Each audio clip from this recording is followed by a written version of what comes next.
reading, watching as they leaving. Now all my people adding up, you can call it even. Hey, yeah. And now we got a song. Now I'm with your girl and she taking off her thong like, yeah. And I love it when I'm with her. My go-to to get me on, she my pinch hitter. Covered in that glitter, jeans that barely fit her. She taking care of my... And just like that, man, we are officially live on the official Wydoe podcast with your boy Wydoe.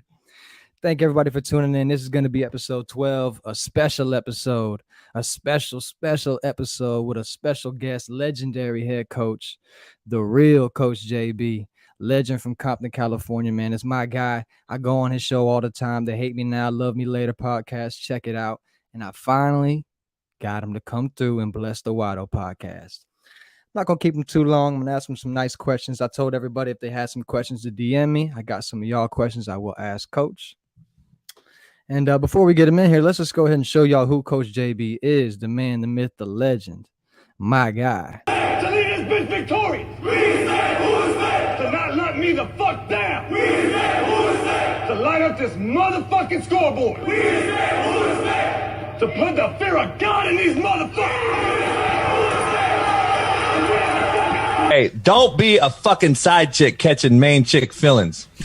Hell yeah. Wow, that was hey, listen. Big Taz, he had both jokers, I had ace, homeboy. The game's over. I ain't no math major, but I'm a hustler. You motherfuckers better be ready to play. I should have socked his bitch ass in the face. Hey, that motherfucker said I can't coach. Shit. Conference champions for the first time since 1987. And that, ladies and gentlemen, is our special guest today, the official Coach JB. And if you noticed, those clips are from when he starred on Netflix Last Chance U seasons 3 and 4. And if you notice, I edited those clips a certain way to show you who JB is, uncut, unfiltered, and then to show you the results of what Coach JB brings to your organization and your school program. Because if you saw there, you saw the language, you saw the realness, but you also saw the first championship since the 80s. You saw all them kids come together. So I always see, Coach JB's been on plenty of podcasts, plenty of interviews, and it just hates to see that everyone asks him similar questions. And they're all focused on the vulgar language, what he's saying. But not too many of them focus on the results. I could just tell you right now, from Coach JB's results as being a head coach and all his, from those times there, 13 coaches under him have now moved on to Division I programs in the last 4 years. From his 4 years of being there, 230 plus players JUCO level with him moved on to Division I. 27 of them got drafted to the NFL, 7 this year. So you can say what you want about him. You can hear the realness, but the results don't lie. And that's from a JUCO level. Not many, if any, can have those results like Coach JB does. And to me, that's what I focus most on. I'm a basketball player. I've had a fair share of coaches, and I think any sports player will know a nice coach, the nice guy, won't really do much for you. Let's just kiss your ass. But that mean, strict coach, not even just mean, but a coach with a standard, he'll change your life, man. And that's what Coach JB does to all his players.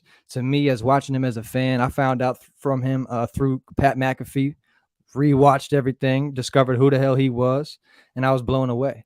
And I never let the language affect me because why? I see right through it. It's honesty. It's real. And so with that being said, man, we're going to get Coach JB on here, and I'm going to keep it real with him. He is the real one himself. And let's just, his favorite player, he says, is Dan Marino. That was his idol. And there's one clip on there that it shows him throwing a nice pass. Let's go ahead and dissect that real quick to see if he's got that Dan Marino arm. Coach JB, what we looking like? I don't think it gets any more JUCO than me. JB was a good teammate. He was. I know it's a little blurry, but did you just see this the release? I don't think it gets any more JUCO than me. JB was a good teammate. He was. Hey, now. Coach JB had that release for real. Quick release. No wind up. That might be Dan Marino-esque. And so before we get in here, what do y'all think about, I showed it last time, but I called into Pat McAfee, Pat and the boys.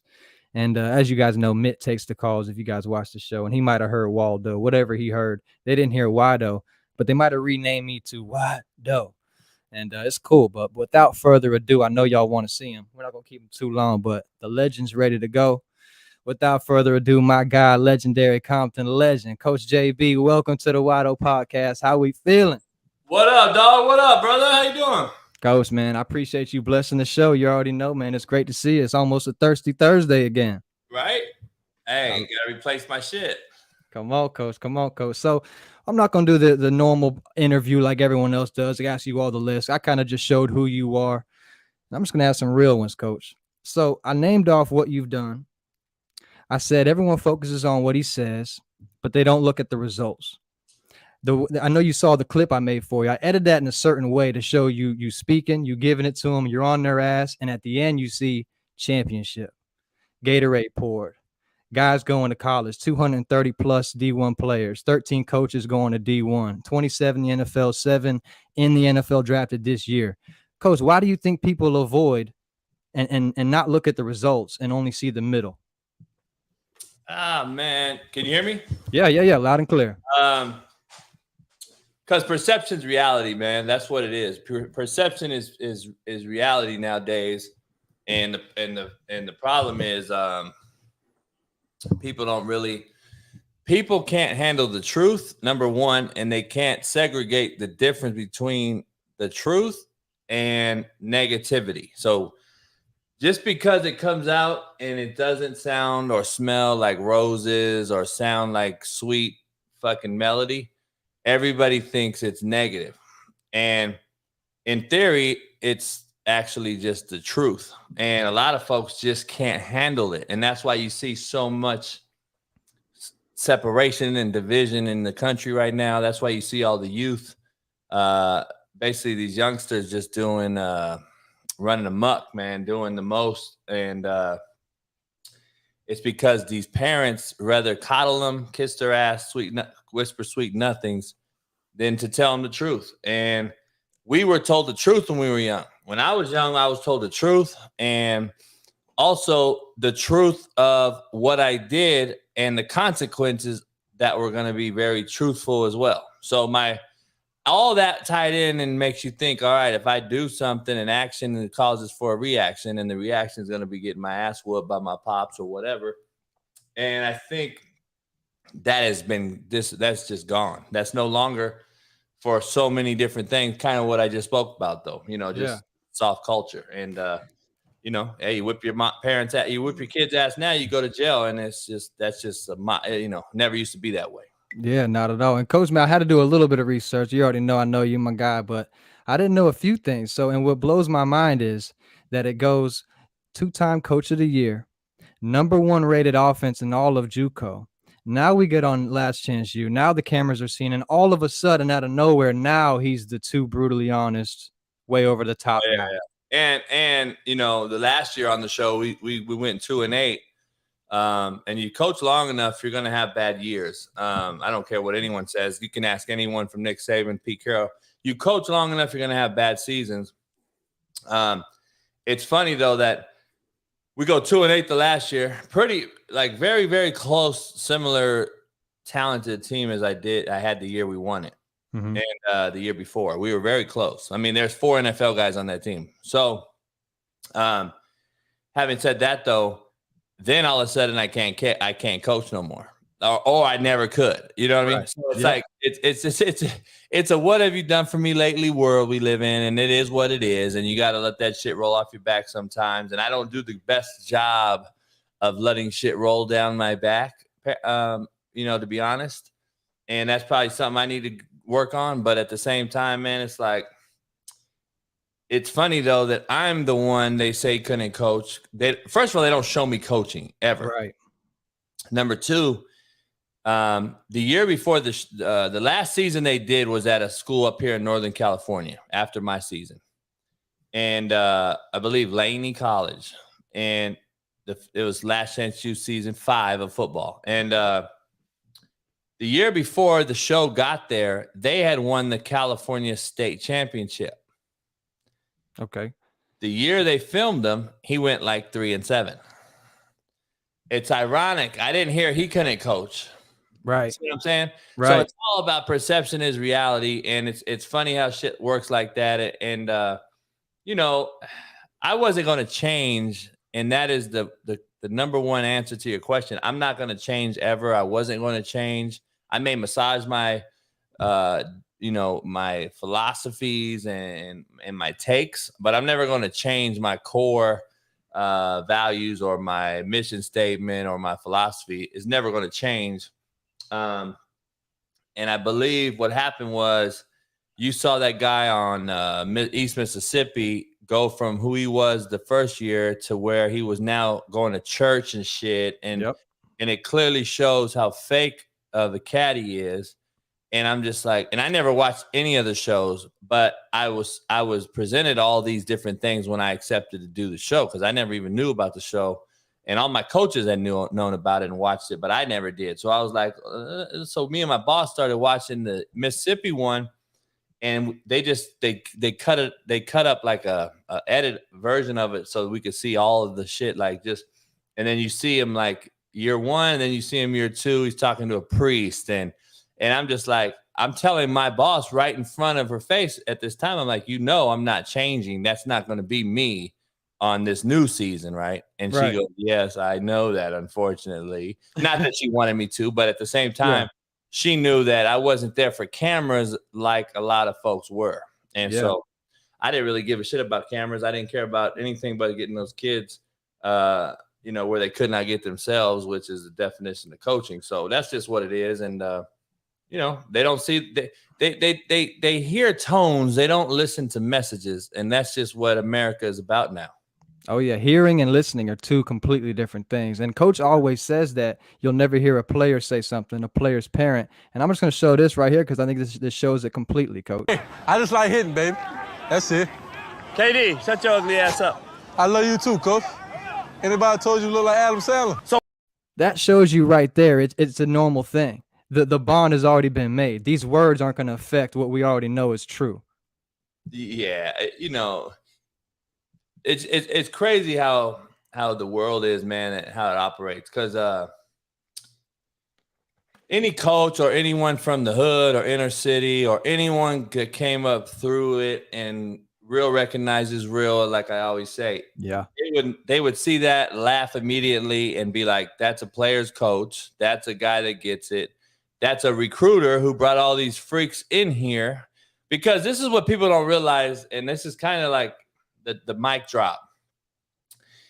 If I was such a horrible human and all this shit had happened, the first year's team at Indy would not have told the Jermaine Johnsons of the world and those guys to come. And then Jermaine Johnsons of the world would not told the new crew of the next year to come, and vice versa, and continue. And it's, by the way, I just didn't start coaching at Indy. So I've been doing it 20 years, and it's been that way for the whole time. So it's not like this guy's faking the funk and he is this and he's that. No, the show's faking the funk, and you saw 16 hours of 3,500 hours film. And it is what it is, man. I can't go back and try to hit the reset button on this one. I can't regret it. I can't sulk. I can't, cry over spilled milk. It is what it is, and you got to move on, man. And I sleep at night knowing my kids got drafted, 7 of them. I had more kids drafted this year than every conference in the country, other than Alabama and Georgia in the SEC. So, like, it's just, I'm not even coaching. I'm sitting at the house. So, I don't care, though. And I didn't even know that until somebody did a social media post about it. But I don't even care, man. I was like, you know what? This is what, that's why Hate Me Now, Love Me Later exists. That's why I wrote the book and titled it that, is because, hate me now because I'm going to be an asshole to you, because I'm going to create a football jail. And within football jail, I'm going to teach you real life scenarios, especially to young black folks, that you're going to probably work for someone with my skin tone. And when you're late to work the first day, you're being fired. And there ain't no fucking retribution. There ain't no fucking sorry. There ain't no nothing. And that's why I was the way I was. And that's why I built relationships with parents first and foremost, So they knew that their kid was in good hands, but I also was going to motherfuck them like they've never been, in a manner that was going to get them where they could not get themselves. And as long as the mother and fathers realized that, they knew that I was never going to harm their child in any way. I was only going to toughen their skin.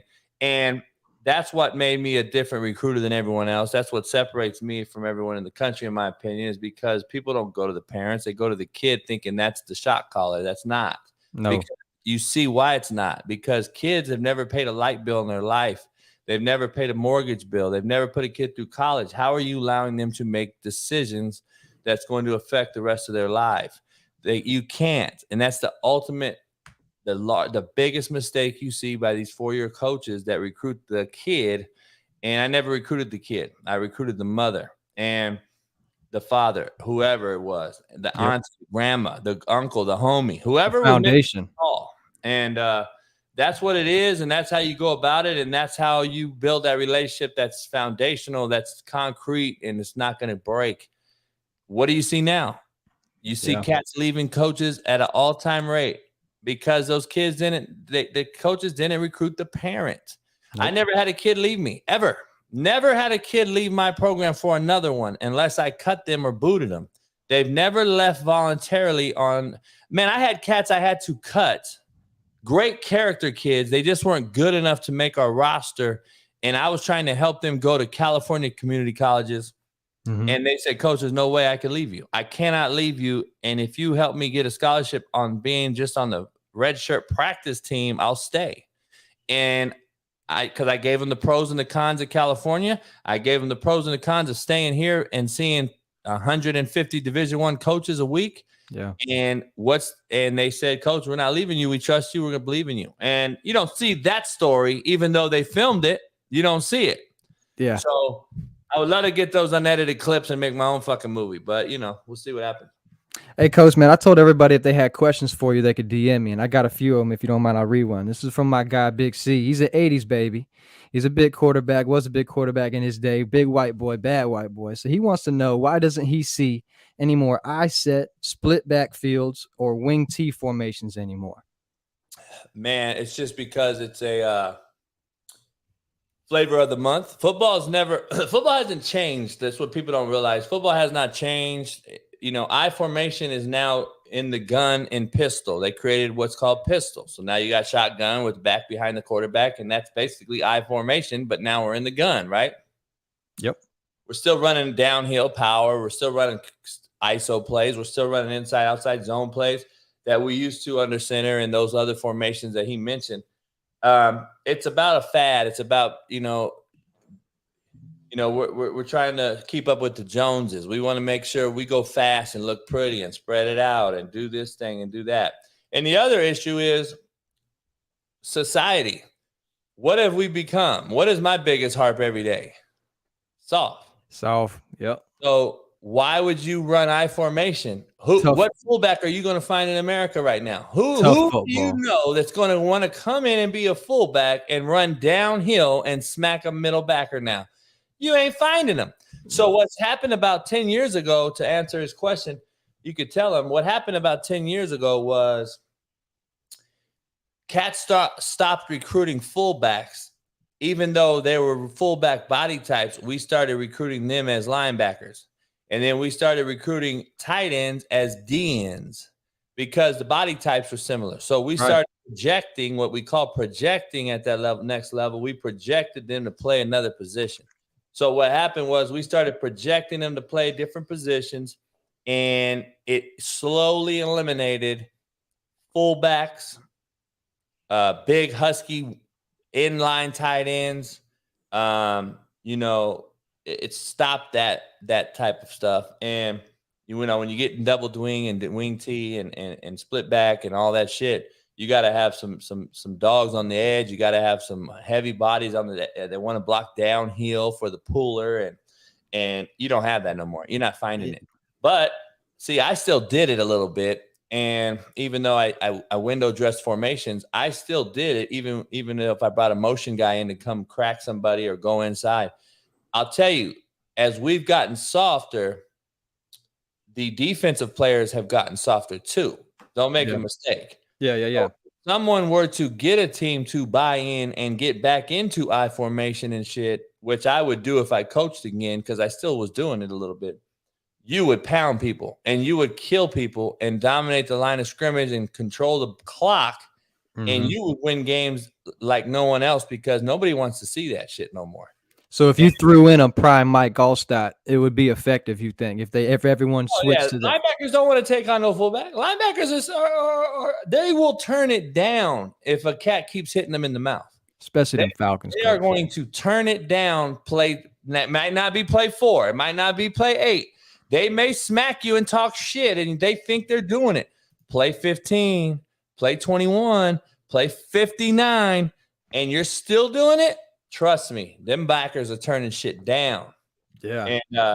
And you would see a different game. And so it's just a different ball game, man. We're in a different, you have to play with what you're dealt now from the actual humans that you can select from. And there's 350 million human beings in this country, but at the same time, there ain't a lot of fucking nut drop. There ain't a lot of nut hangers, man. We got a lot of fucking, we got a lot of social media and Twitter tough guys out here that they'll say they'll play fullback. Yeah. You get their ass in camp, and you see what happens. Hey, Coach, got one more from my boy. This is a college basketball teammate of mine, Pirate. He's a big fan of yours, and he says, Coach, I'd be lying if I said football is a huge part of my life, but mentoring and teaching young kids is. I coach hoops at all levels, and let's say you have 2 selfish kids out of the 12. They're selfish because they're getting tested, they're not being leaders, and just overall put themselves above the team. Do you coach them harder and put more focus on them, or at what point do you say screw it and put more emphasis on the 10 guys who do buy in? Thanks, Coach. Love it all you do. First of all, it takes one bad apple to ruin the whole batch. So you have to put those 2 on notice from the gate. I treat the teams always the same. They're always the same. If one of those kids is late, if one of those kids miss class, if one of those kids do something, the team's going to suffer as a team in totality. The individuals are treated on an individual basis based on their, mannerisms or their, can you cuss them out, or do you have to coddle them? Can you yell at them at all, or do you have to whisper to them? You have to find every single cat and what's their niche, what makes them go. Yep. And at one point, though, there's a point of no return where they become basically a shitbird. They're all slapdicks. We are all slapdicks. And you go from that to fuck sticks. You can return a fuck stick back to a slapdick, but you can't turn a shitbird back to a slapdick. And once they become that far gone, you got to cut ties, because now you're going to cancel your whole team. And, it's just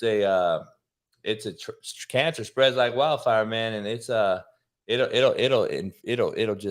resonate right through your program, right through your locker room. So you got to figure out when that is. What is the time? When do you do it? And I can't do it. I have to find that out in camp. And I'm going to know real quick, based on some philosophies that I use that a lot of people really don't. I will individually test each player differently on my own, without telling an assistant, without telling a kid. I will test them in different ways every day during camp, after I recruited them, or in the winter, whenever it is you have them.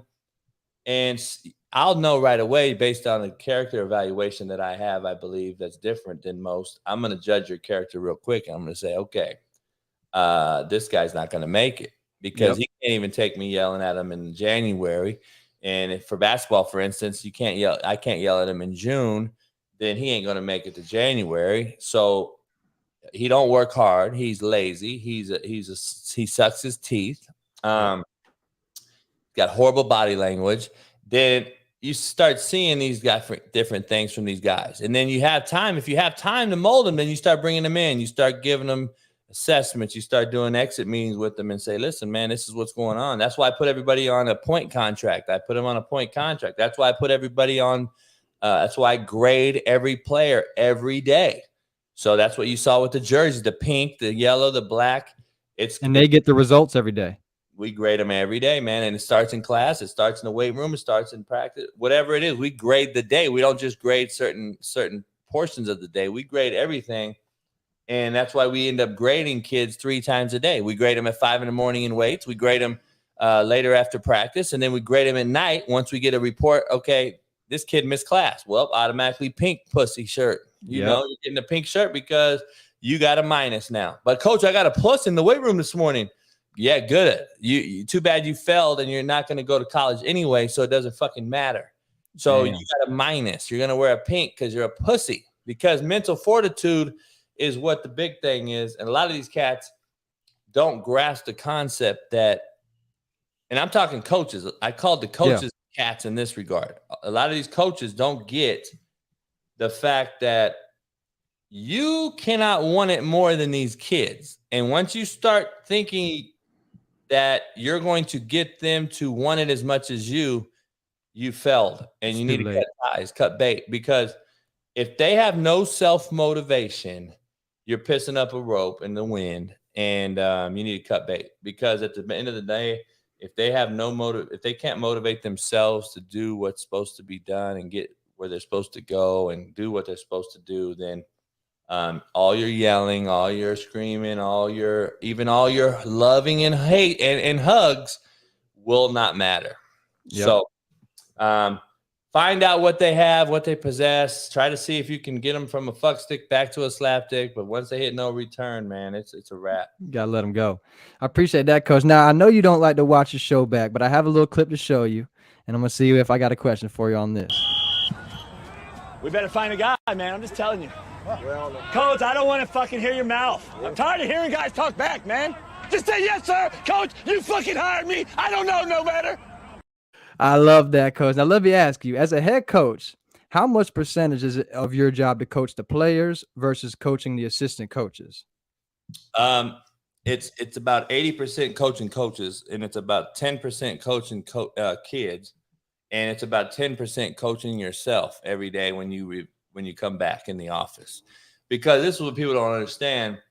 If you don't self-coach and coach yourself to get better and be better, then you're actually insane. And you think tomorrow you're going to do the same thing and expect a different result, you're crazy. So you need to go fine-tune your own self every single day. That's why I carry these dictaphones around. And I record everything I do so I can come back and say, okay. And you have to be real at yourself. Like the old saying, look in the mirror. You have to understand, okay, I was wrong here. I fucked up. I did this. I did that. You have to have that in your toolbox to be able to go back to and say, okay, I need to do this different. And then if you do fuck up, you need to let everyone know you fucked up. And then what does that do? That starts to ingrain trust in the kids, and the coaches understand, okay, he might be an asshole, but he's a fucking asshole to everybody. Yeah. And he may love it one guy, but he fucking loves everybody the same at the end of the day if they do what is expected of us. And, you know, you have to coach yourself. You got to be willing to get better as a coach individually before you can ever coach someone else. Or you're basically a fraud, in my opinion. You are a fraud if you're going to go out there and try to tell someone something, especially if you're yelling at them, cussing at them, etc., if you don't know what the fuck you're talking about. And he's getting to see right through it. So in that instance, in that deal there, I got an old saying, man. If somebody hires me, they gave me the faith they had the faith in me to hire me, and no one else hired me, and this guy hired me. And this is just me being old school, I guess, and being the way I am. Dog, be fucking happy that you're here and understand this is what it is. I don't need to see. The thing about people don't understand is I want to yell at you, dog, if you did your job. Yep. You know what I'm saying? That's what people don't get. And cause we work 17-hour days and da-da-da. Hey, dog, we would work 2 hours a day if I knew we were going to win every game and every kid was going to graduate and you were going to do your job. And I didn't have to watch over you and your other 18 other coaches. and make sure the dorms are tight, and they didn't fucking go to class. Like, this is what they don't get. And so if they don't understand to be a head coach of their own position, then they can never be a head coach. And that is kind of like, okay, well, if you don't want to be a head coach, then I don't want you to coach for me at all, period.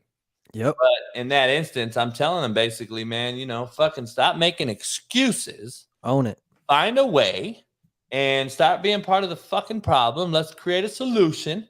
You're the grown up, and these are kids that don't know fucking nothing. So, these kids only know what they know and don't know what they don't know. And the problem is a lot of coaches are even worse than them. So, that's the cold part about it. And, especially in junior college, man, you got to hire guys that, you get some coaches, some places I could get Division I, former D1 guys and shit like that. But they don't understand the grind either. And I had Division I coaches that were at 4-year schools, never coached JUCO. They've been coaching D1 15, 20 years at various places. And then I bring them in and motherfuck them, and they're gone. Yeah. And there's probably more coaching at a JUCO level. They're soft at the 4-year level. So, yep. Coach, I don't want to keep too long, man. You let me know if I'm keeping you. But I got a couple more. So you played in the Arena Football League. As a big guy, show the Dan Marino clip. I don't know if I saw you. You got that Dan Marino release, Coach. It's real now. No wind up. As a big quarterback with a gun, when you play Arena League, is it harder or easier with a smaller field? Is it more to hold back, or how was that like? God damn it, dude. My dog is sick as the legendary SlapDick bullies. Yeah, he's throwing up everywhere, man. Oh, man. This is the third time.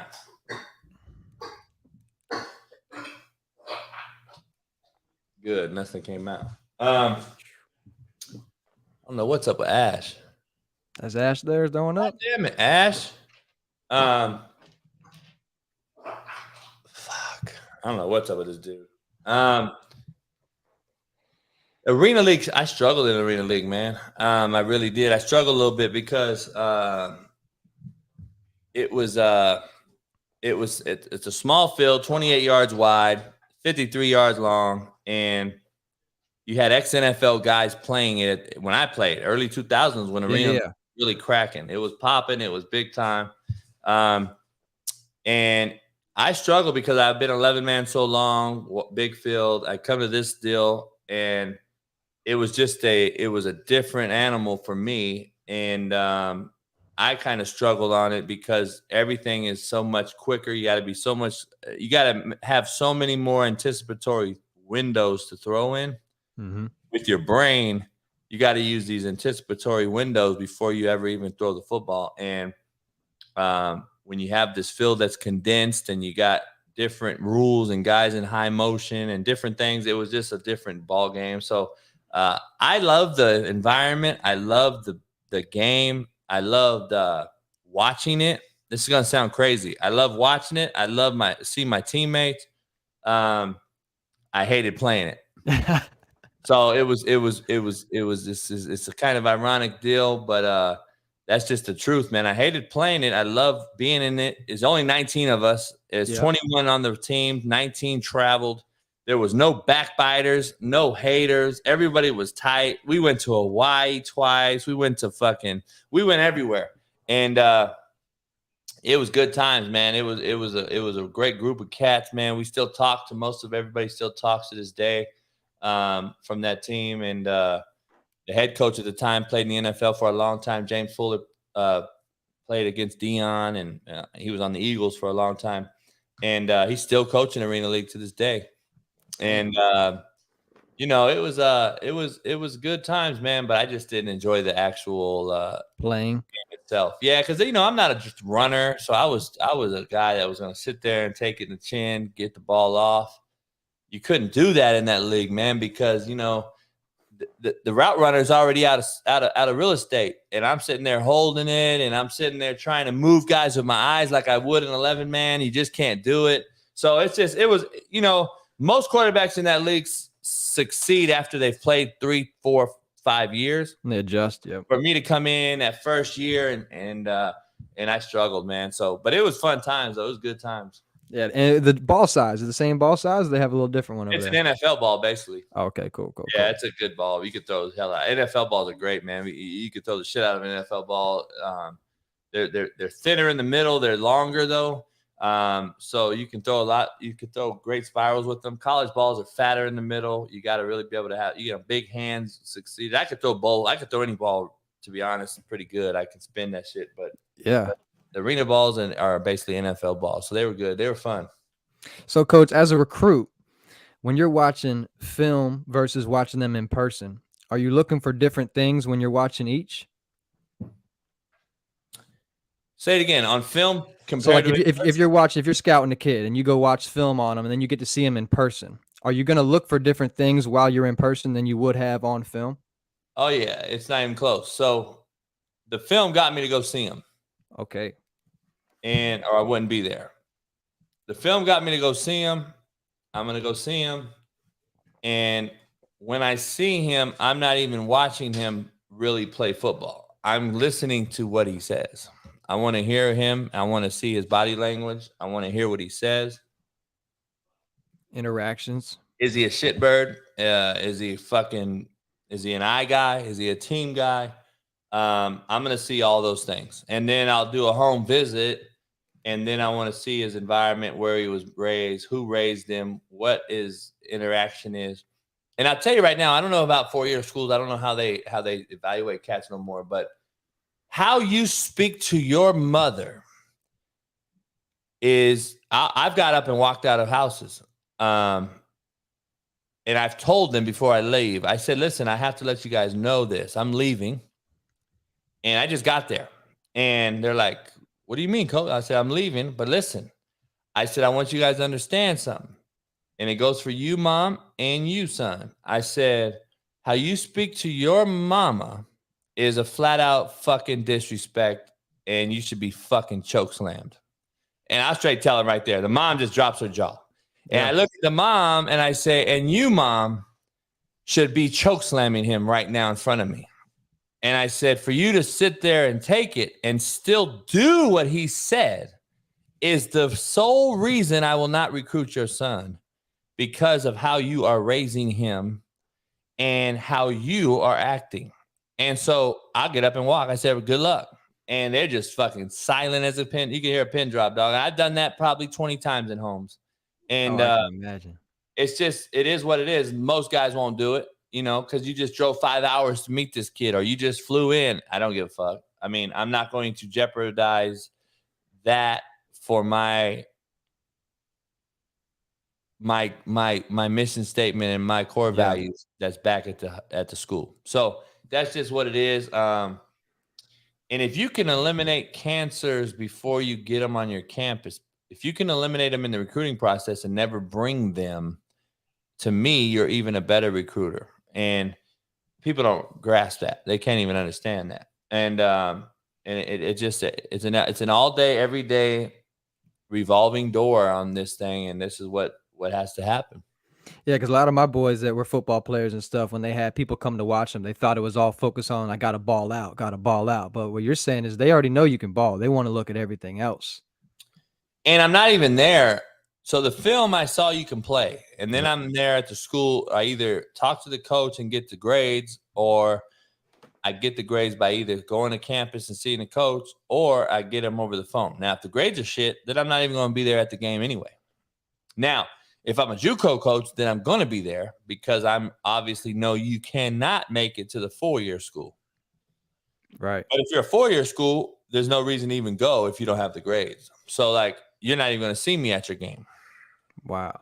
And now I heard you mention, I'm pretty sure you called it positioning, where you see somebody and then you have a different idea for them. How much of that is just in general, where you see somebody and you know their ceiling or what you think they could do, and we got to push them there? And I might not tell them where we're going, but we're going to get them there.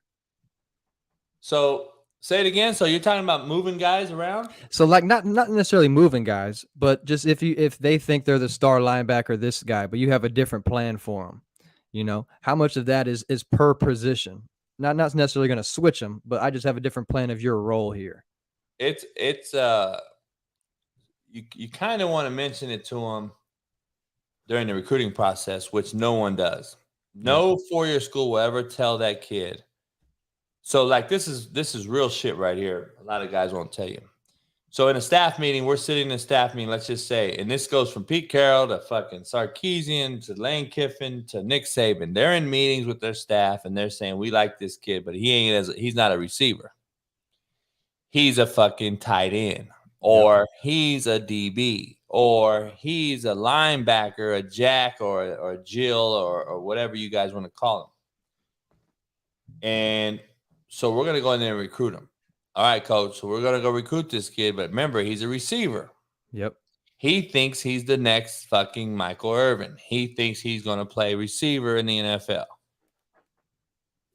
99.9% of these coaches recruiting him are going to recruit the best player to get him to their campus, get him signed. They'll never tell them, hey, listen, I can see you as a defensive end. You're 6'6" receiver. You're not blazing fast, but you're fast. And you don't have the best ball skills. And I've sent 5 guys to the NFL that were similar to you. And this is what I see you as. And to be honest, the only way I sign you is if you are at least open to playing that position. That's how I used to approach it. No one else will do that. Everyone else will recruit you and they'll suck your dick and they'll sit there and lie to you and they'll be blinded to you in recruiting. This is how deep it is. Yeah. They're listening to you, but they're hearing you, not listening. They're sitting there looking at you and they're talking about wideout play and how great they're going to be at receiver. And you don't hear shit they said. You're sitting there like, fuck, this kid's he's boring the shit out of me. You're never going to play receiver for me. But you don't have the nuts to tell him. Like, it's a waste of everyone's time. Get up and tell that motherfucker, dog, you don't have what it takes at this level. You're going to play this position if you play for us. If you don't want to come, hey, so that's kind of, I do it from the gate. So I don't even waste a home visit on it. I just say, listen, man, if you're not even open to listening, then we have nothing to talk about. But if you are, then I'll recruit you. And so you got to be honest with them, in my opinion. And that's why I've always been honest up front. And that way you don't get fucked at the end by them saying, oh, coach played me. Coach played politics. Coach did this. And then you get a transfer portal, right? Yep. So if you're honest with the kids up front from gate, 99% of the time, you're gonna have a chance to keep them and stick around. And when you lie to them and bullshit them is when they see through it, when they get to campus. Because just know something, I said on my show the other day, the recruiting coach is totally different than the coaching coach. Yep. So, when you're the recruiting coach, and let's say you're the linebacker coach, and you're recruiting this guy. You're sucking his dick. You're dapping it up. You're talking about hoes. You're talking about this. You're taking them to eat. Kid falls in love with you as a human, and then first day campus, he arrives in the summer, and you walk by him, and the motherfucker is like, "What up?" And you don't even fucking talk to him. Nope. And now it's like, what? Recruiting is now over, son. You just found out. Yep. So I've never been that way. I've never done that. So like, I'm either already an asshole in your home visit before you ever sign with me. And you already know what the fuck's cracking. Yep.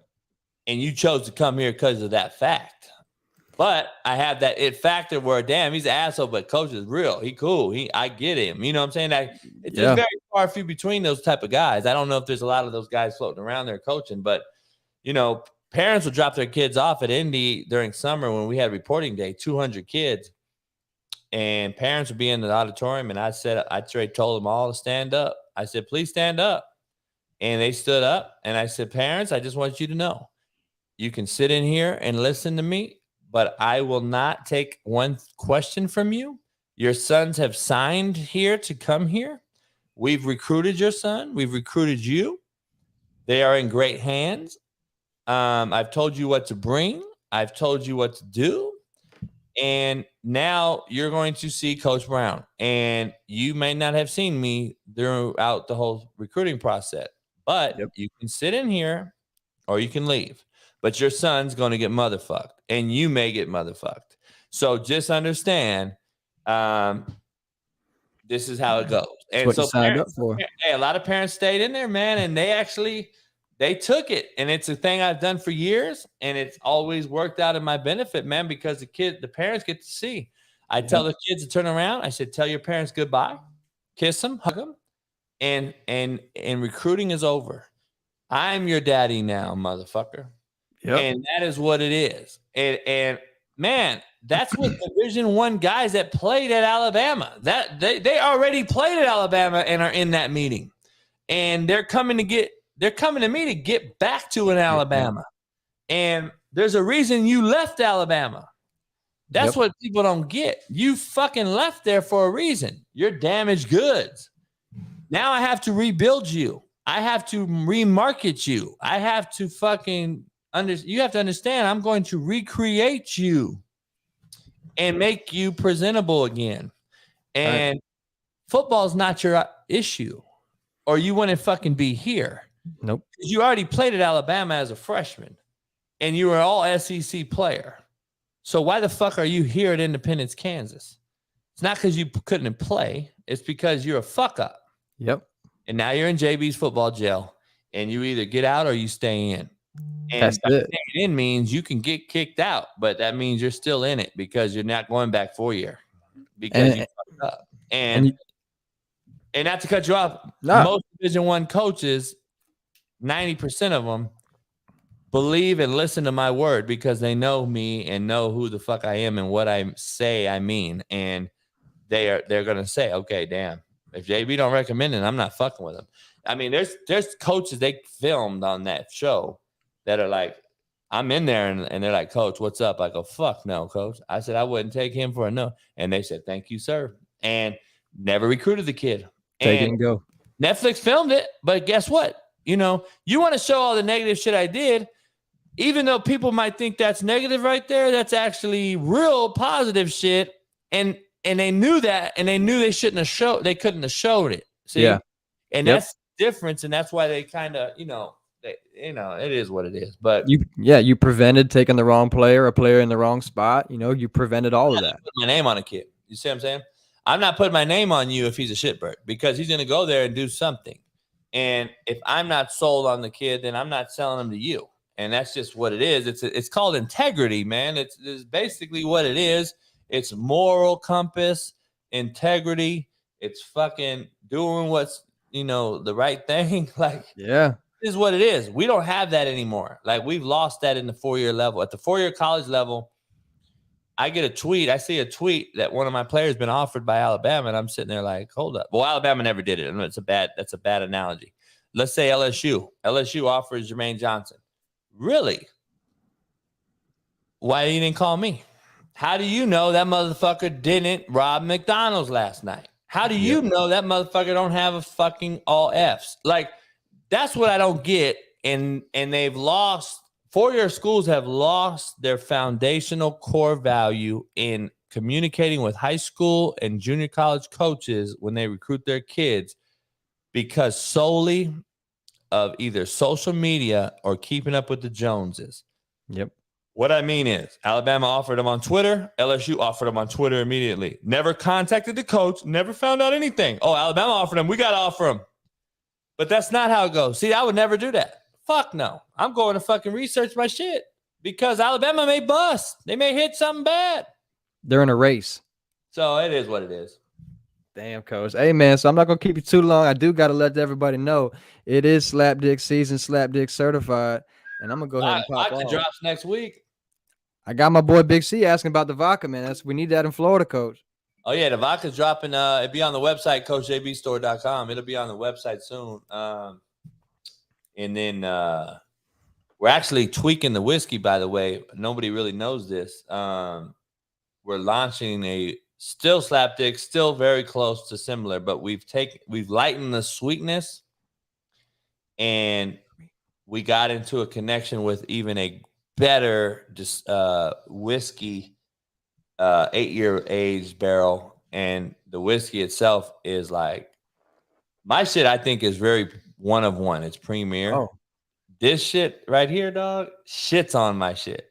Damn. Currently. So we're in the process of buying it and trademarking the juice, so it's ours. And I'm telling you right now, dog, I've never tasted a whiskey better. So we're gonna hopefully launch that new whiskey we're gonna call it SlapDick Coach's Stock in around August 1st. So when you taste this shit, though, you're gonna be like, damn. Yeah. Hey, I got two more for you, Coach. So you called Golden State coming out and putting a smackdown on game 2. Boston got the game 3. Who do you like game 4? Do you still like the Warriors to take it? I called Golden State to win yesterday. And when they came back, I was like, this is what I expected. I expected them to hang around, come back, and just willpower them.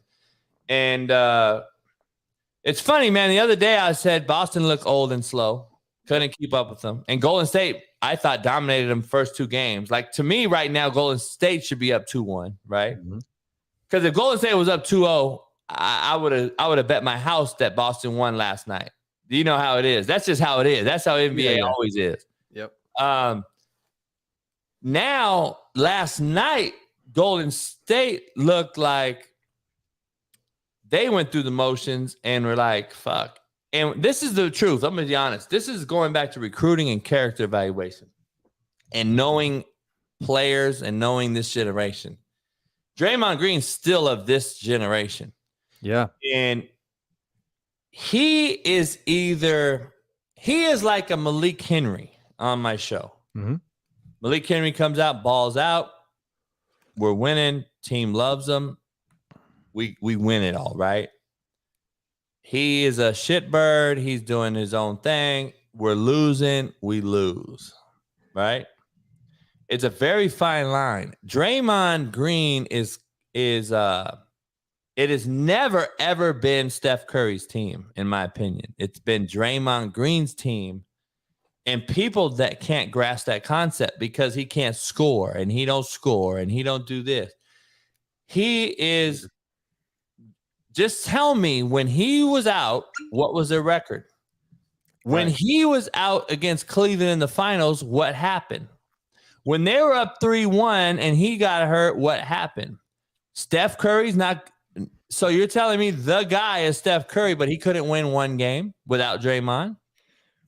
So people don't look at shit like that. Draymond Green is the foundational piece to the puzzle for that team. And if he is trying to play football, they try to say, he's trying to play football. He wants to go out there. And then, as a street hooper, like I grew up in the hood in street ball. We played street ball, right? We played and we bled, right?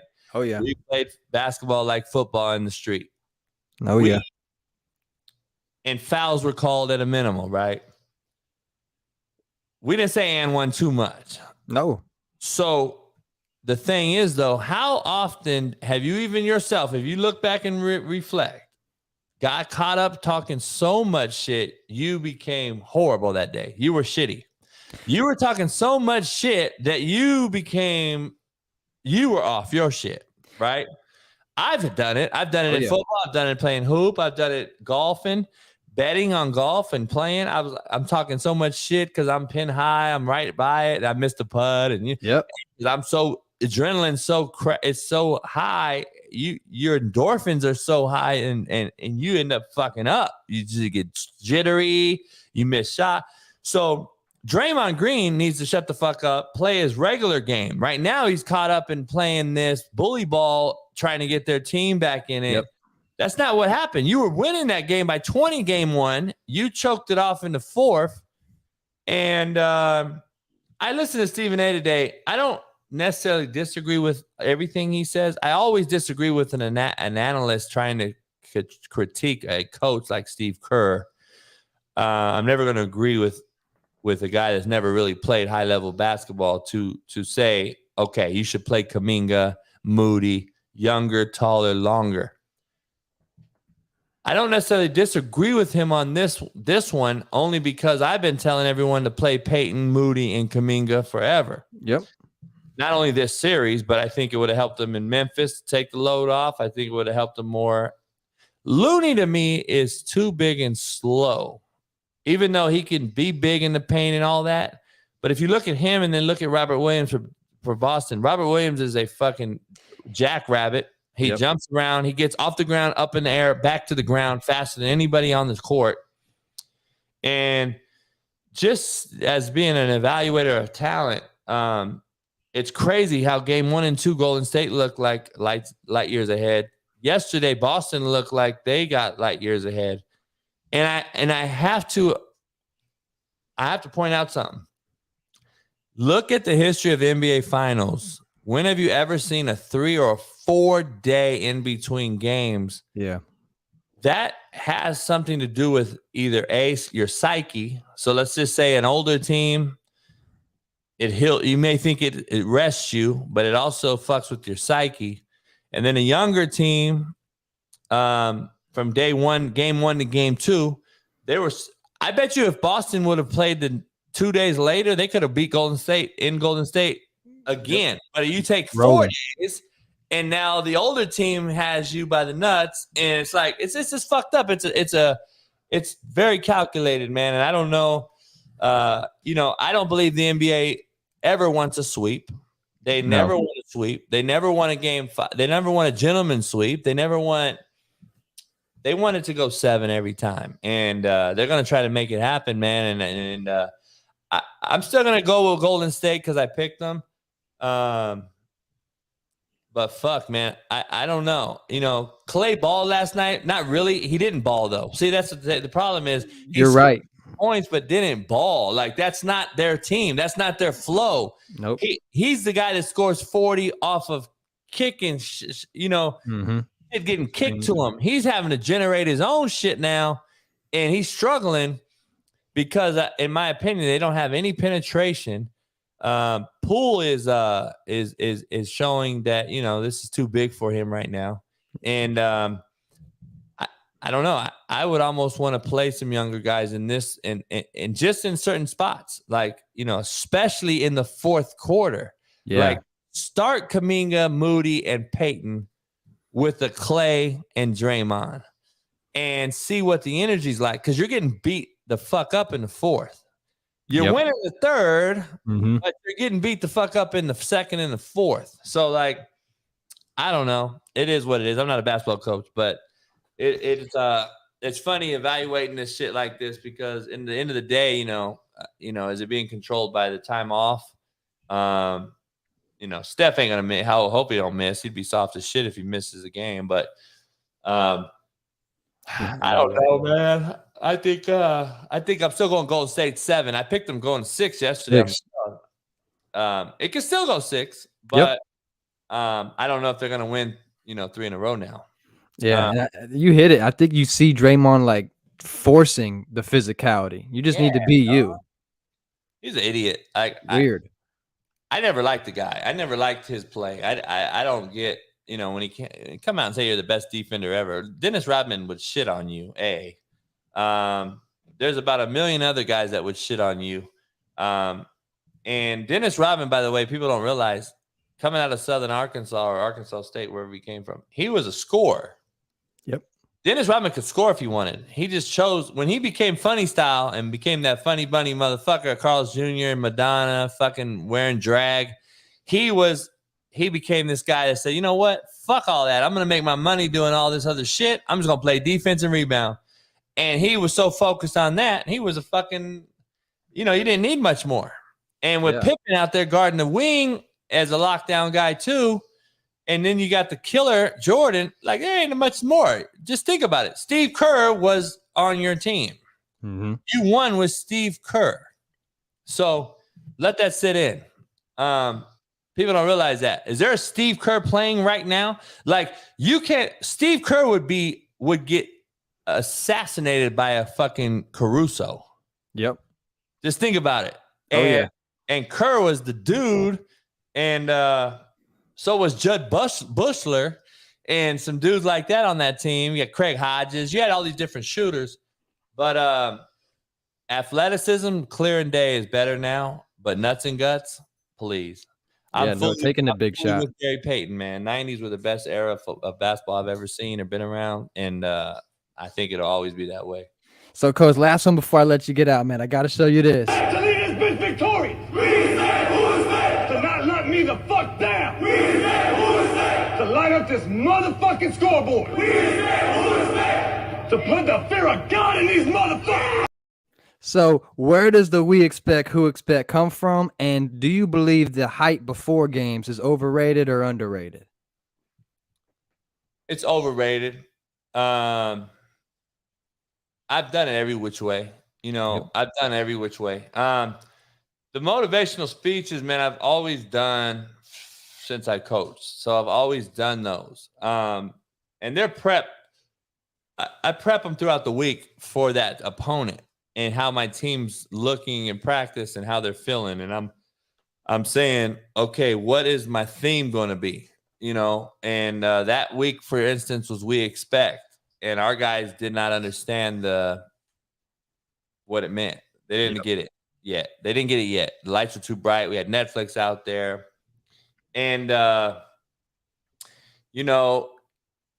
I just come up with different themes. I write them down during the week, usually on Sunday after breaking down and getting our scouting report done. I usually come up with all these different things, and then I start to create my own deal. And then I want to ad-lib that bitch right on live because it's more genuine. So, I've had We Expect. I've had We Do. I've had Meet Me, Meet Us. I've done so many different ones like that over the years.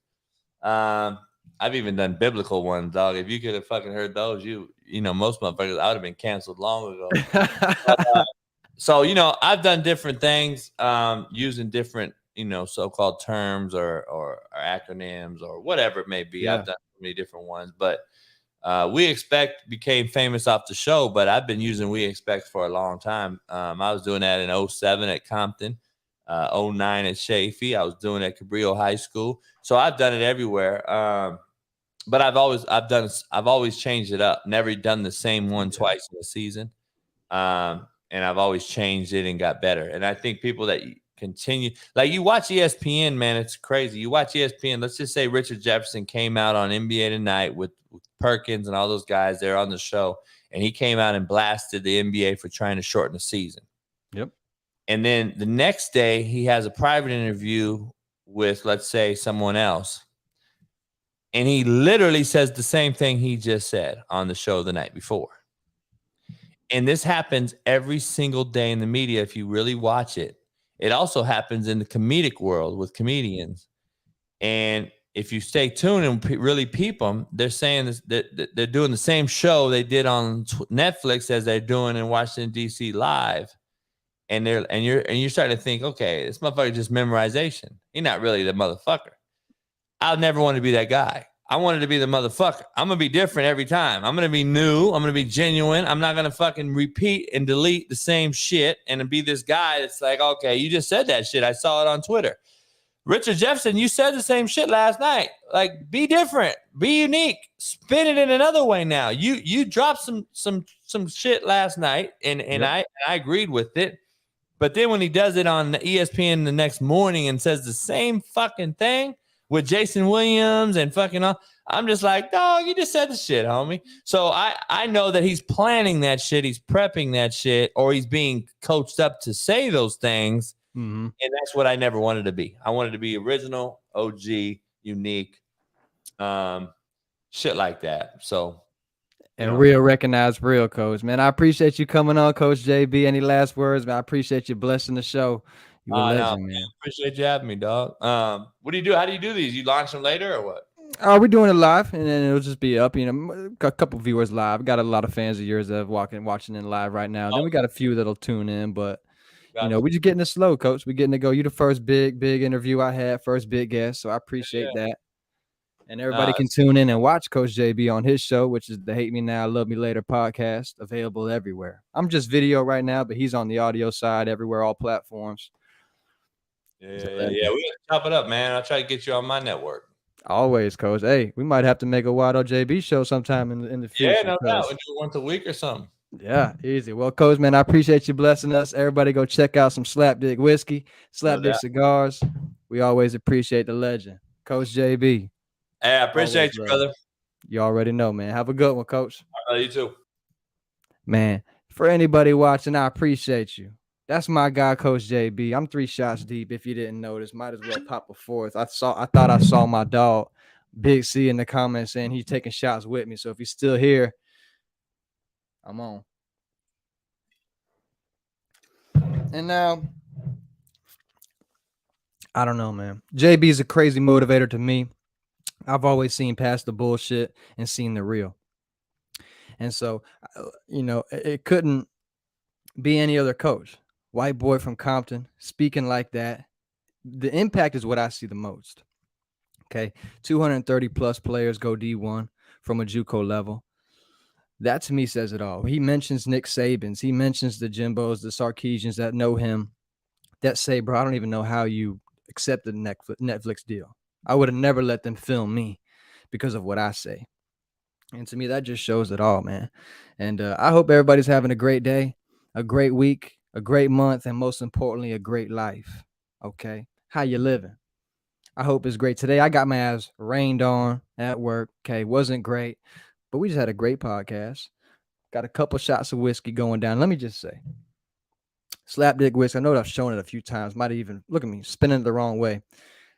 It tastes like whiskey. Don't get it fucked up. It's still whiskey. Okay. But the aftertaste is kind of like, I don't know, a couple spices. I'm not a big alcohol guy. You know me, I roll my medicine. But the SlapDick whiskey is legit. I'm not even just gassing my guy up just to gas him up. And a couple more things. I won't keep the show going around too long. I appreciate anybody that's tuning in. Should I change my name? What? I think so. That's what he said. WHUDO. What? Oh. I mean, who knows? My brother Frank gave me the name Wydoe in high school, and I'm sticking with it. Shout out to Pat McAfee. Shout out to Coach Jason Brown coming on and blessing the show. And I'll probably wrap this thing up, man. I appreciate anybody that's tuning in, anybody that's going to watch moving forward. I appreciate you guys showing the love. Hopefully, we're going to get better.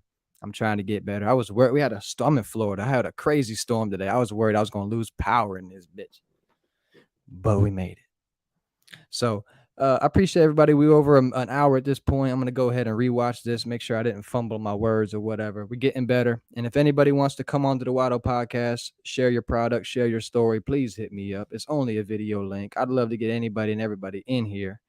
You want me to hit another shot? That's okay. I'm with you, Paco. I haven't even pulled the damn live comments out until just now. I'm an idiot. My guy, Brad. Devo in the chat. You already know, man. All my guys. Big C in the chat. Taking big 32. Big 392. Challenge. You see the RT up on the wall. We Mopar guys in here. You already know. Appreciate anybody tuning into the Wydoe podcast, man. It was a great one. JB blessed the show. I wrote a bunch of notes down. I hope I got to everything I did. If I didn't get to your question, I didn't read your question out loud, I apologize. We're going to have them again. You just heard, hey, you might have just heard JB Wydoe show once a week type of thing. Hey, hold on now. I'm not going to gas it, but it might be a thing. And so without further ado, I'm going to go ahead and wrap this up. I appreciate anybody tuning in. Until next time, it is your boy Wydoe, and I hope you guys are having a great day. And let me just reference this one more goddamn time. Feeling great. I got 11 people watching me right now. I'm going to make the full announcement. I'm rich. I'm rich as fuck. Loaded. Swimming in money. And at the same time, I'm broke as fuck. Got nothing. Just want to leave y'all on that note. Depends on how you compare yourself. Looking up, I'm broke compared to the billionaires. Compared to the homeless man, I'm stacked rich. So don't put too much pressure on yourself, no matter what it is. Your job, your money, what you got going on. Make sure you're doing you and making yourself happy, and you're better than you were yesterday and the last week and last year and 5 years ago. I'm not going to keep preaching. I'm going to go ahead and roll my weed up. So I appreciate anybody tuning into the Wydoe podcast. We'll see you next time. We out, baby. Have a great night. Thank you, everybody. If I can end the show,